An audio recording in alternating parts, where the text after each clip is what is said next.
Hello guys, मेरा नाम है सुयश और मैं आज आप सबको एक्सप्लेन करूँगा अगेंस्ट द गॉड्स, जो झरने के पानी की तरह साफ और पारदर्शी थी और चेहरे पर गहरी हैरानी की झलक थी। उसके चेहरे पर चमचमाती सभ्यता और कोमलता झलक रही थी। इतनी कम उम्र में इतना आकर्षण दिखाया है तो कौन सोच सकता है कि भविष्य में किस तरह की सुंदरी होगी। पास खड़ी लड़की को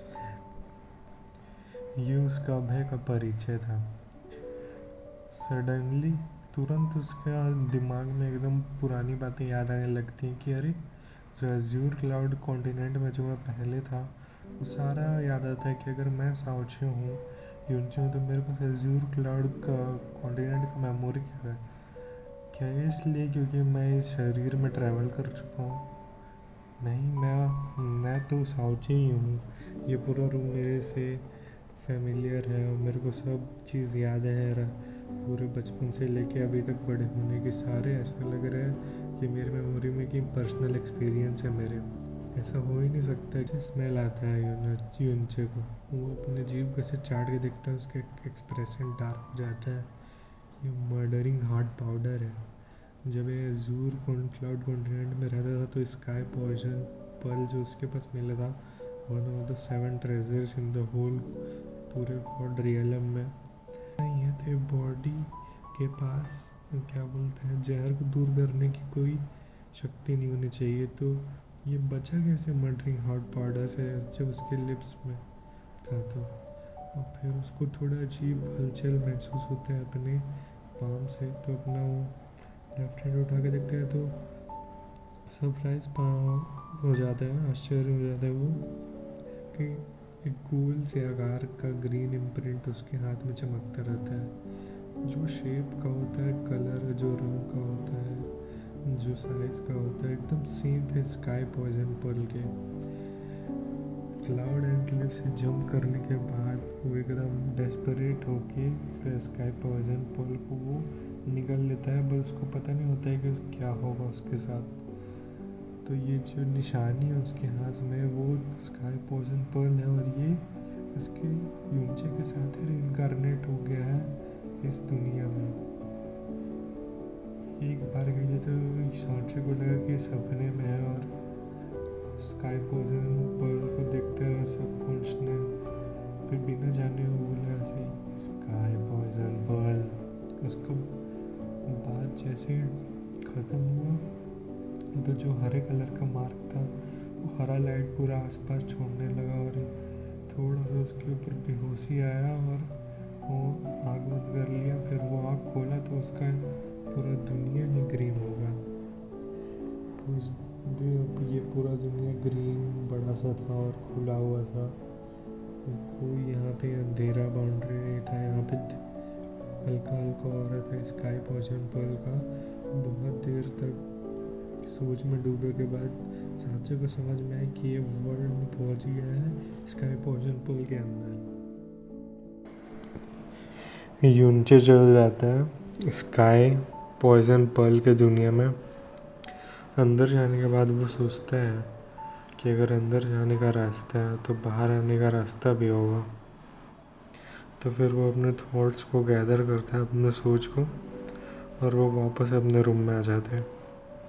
फिर वो सोचता है कि वो बहुत सारे ताकतवर लोग उसको घेर के जो मारे थे, भले ही आखिर में वो मर गया, लेकिन कितना खतरनाक और एस्टोनिशिंग था वो।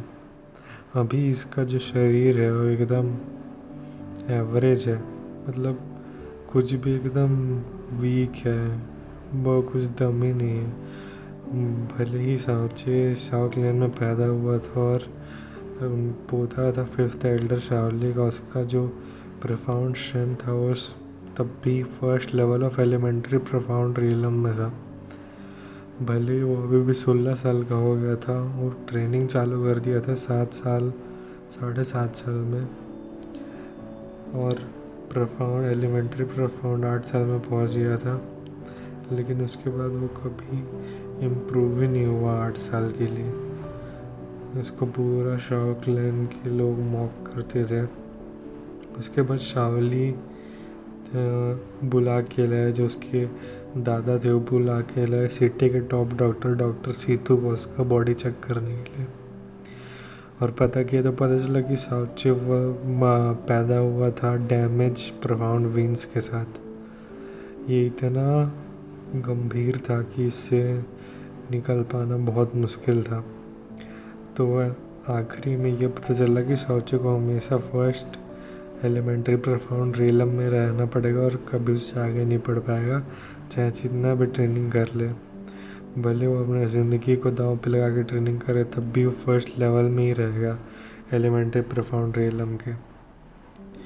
ऐसा टाइप का पर्सन बिना कोई संकोच से एकदम नीचे का एग्जिस्टेंस रहेगा प्रोफाउंड स्काई कॉन्टिनेंट में, और हास्य का पात्र बन जाएगा पूरे शाओ क्लैन में। अगर उसके ग्रैंडफादर शाओली अगर सबसे ताकतवर नहीं होते पूरे फ्लोटिंग क्लाउड सिटी में, तो कोई उसके तरफ आँख उठा के भी नहीं देखता। शाओ क्लैन वो तीनों क्लैन में से one of the major clan था, जो प्रोफाउंड के वे में और बहुत स्ट्रॉन्ग थे। लेकिन आने वाले जनरेशन में साउचे का एग्जिस्टेंस था उसको पूरा नज़रअंदाज कर दिया गया। इसीलिए अगर साउचे कभी मर भी जाए किसी दिन, ज़्यादा लोग उसकी परवाह नहीं करेंगे। लेकिन आज कोई उससे मारने की कोशिश किया जहर देके, और बहुत ज़्यादा महंगा मर्डरिंग हार्ट पाउडर देके। अभी पता चला साउचे को की वजह क्या थी, क्योंकि आज था उसके और शिया चुंगयू की शादी का दिन। शिया चिंगयू उसके ही उम्र की लड़की थी, 16 साल की, लेकिन इतने कम उम्र में उसका प्रोफाउंड 10th लेवल तो एलिमेंट्री प्रोफाउंड रियलम, और मतलब कि लगभग एलिमेंट्री लेवल से नेसेंट प्रोफाउंड रियलम की तरफ बढ़ रही थी। 100 साल में वो वही थी कि एक 16 साल में वो इतने लेवल के स्टैंड में पहुंच जाती थी।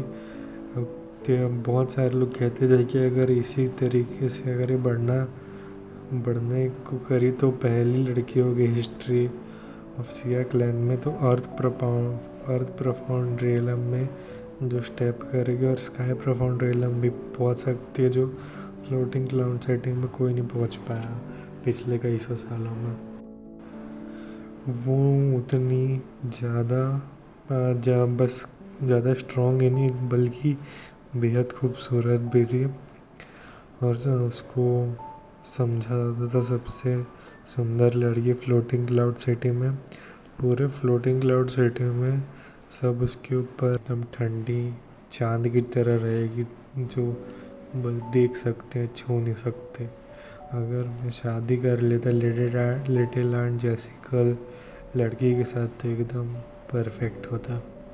ऐसे सब सोचा जाता है साउचे के दिमाग में। शाओलिंग से भी उसको तैयार कर देती है, और उसके बाद साउचे तुरंत मौका देख के अपना मुंह को शाओलिंग सी के लिप्स की तरफ टच कर देता है, प्रेस कर देता है।